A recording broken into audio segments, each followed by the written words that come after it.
How to fix Dell Data Manager high CPU, memory, disk, power usage. 1. Disable the system repair option in the Dell Support Assist. 2. Update all drivers using the recommended Avast driver updater in this video guide. 3.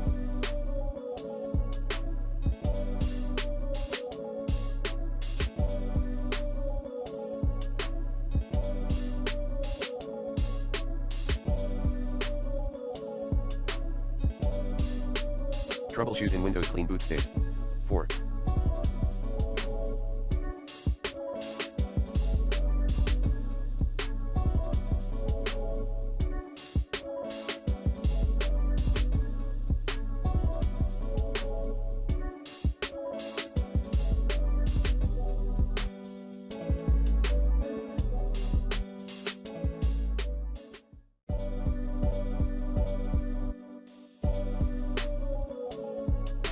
Scan your computer for potential malware using the recommended Avast Internet Security in this video guide.